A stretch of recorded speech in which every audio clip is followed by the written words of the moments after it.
Hi అందరికీ welcome back to our channel. Indian హిస్టరీలో కొన్ని ఇంపార్టెంట్ క్వశ్చన్స్ని చూసుకుందాం. ఇప్పటి వరకు అయితే నేను ఇండియన్ హిస్టరీ పైన చాలా క్లాసెస్ అనేవి అప్లోడ్ చేశాను. ఎవరైనా చూడనట్లయితే ఒకసారి నా ఛానల్కి వెళ్ళి ఆ వీడియోస్ అనేది చూడండి.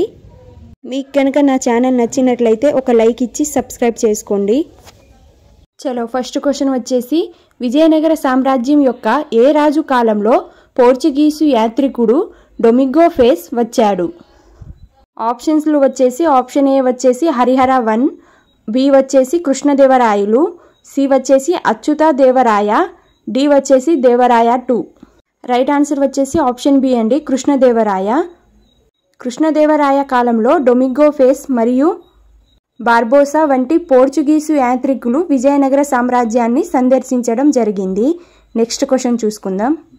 రాణి లక్ష్మీబాయి 1857 తిరుగుబాటులో ఎక్కడ నాయకత్వం వహించారు? Options option A Delhi, option B Lucknow, option C Kanpur, option D Jhansi. Right answer వచ్చేసి ఆప్షన్ డి అండి, ఝాన్సీ. రాణి లక్ష్మీబాయిని ఝాన్సీ రాణి లక్ష్మీబాయి అని కూడా అంటారు. ఈ ఝాన్సీ రాణి లక్ష్మీబాయి తన రాజ్య సంరక్షణ కోసం తిరుగుబాటుకు నాయకత్వం వహించారు. నెక్స్ట్ క్వశ్చన్ వచ్చేసి, భారత జాతీయ కాంగ్రెస్ స్థాపకుడు ఏఓ హ్యూమ్ ఏ సంవత్సరంలో అధ్యక్షత వహించాడు? అంటే ఏఓ హ్యూమ్ గారు భారత జాతీయ కాంగ్రెస్కు ఏ సంవత్సరంలో అధ్యక్షత వహించాడు అనేదే క్వశ్చన్.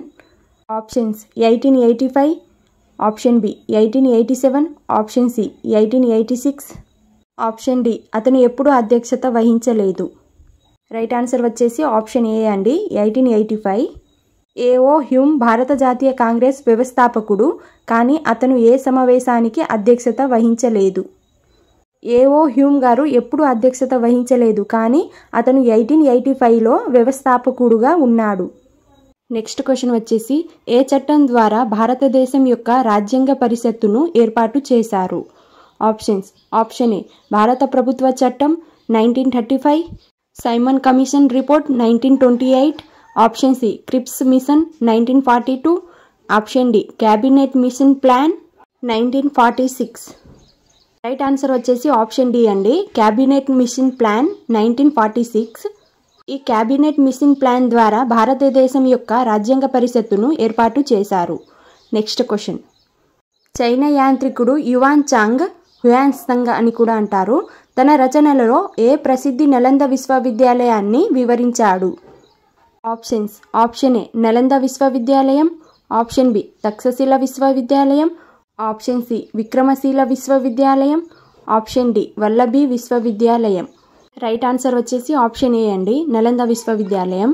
ఈ నలంద విశ్వవిద్యాలయం ఒక బౌద్ధ విద్యా కేంద్రం మరియు యువాన్ చాంగ్ దీన్ని గురించి వివరించాడు. నెక్స్ట్ క్వశ్చన్, ఎవరైతే నా ఛానల్ని ఫస్ట్ టైం చూస్తున్నారో ప్లీజ్ అండి సబ్స్క్రైబ్ చేసుకోండి. మొఘల్ సామ్రాజ్యం యొక్క రాజధానిని ఆగ్రా నుండి ఢిల్లీకి ఎవరు మార్చారు? Options option A Jahangir, option B Aurangzeb, option C Shahjahan, option D Akbar. Right answer వచ్చేసి ఆప్షన్ సి అండి, షాజహాన్. ఈ షాజహాన్ తన పాలనలో ఢిల్లీని రాజధానిగా మార్చాడు మరియు షాజహాన్బాద్ లేదా పాత ఢిల్లీ నగరాన్ని నిర్మించాడు. నెక్స్ట్ క్వశ్చన్ వచ్చేసి, చరిత్రలో తల్లికోట యుద్ధం ఏ సంవత్సరంలో జరిగింది? Options option A 1757, option B 1526, option C 1565, option D 1612. Right answer వచ్చేసి ఆప్షన్ సి అండి, 1565లో తల్లికోట యుద్ధం అనేది జరిగింది. ఈ తల్లికోట యుద్ధం విజయనగర సామ్రాజ్యం మరియు దక్కన్ సుల్తానేట్ల మధ్య జరిగింది. భారతదేశంలో స్థానిక స్వయం ప్రభుత్వ పితామహుడిగా ఎవరిని పిలుస్తారు? Options option a Lord Curzon, option b Lord Cornwallis, option c Lord Dalhousie, option d Lord Ripon. Right answer వచ్చేసి ఆప్షన్ డి అండి, లార్డ్ రిప్పన్ గారు. ఈ లార్డ్ రిప్పన్ భారతదేశంలో స్థానిక స్వయం ప్రభుత్వ వ్యవస్థను ప్రతిష్టం చేశాడు, అందుకనే ఇతను స్థానిక స్వయం ప్రభుత్వ పితామహుడిగా పిలవడం జరిగింది. భారతదేశానికి స్వతంత్రం వచ్చినప్పుడు బ్రిటన్ ప్రధానమంత్రి ఎవరు? Options option A Winston Churchill, option B Harold Wilson, option C Clement Attlee, option D Edmund heath.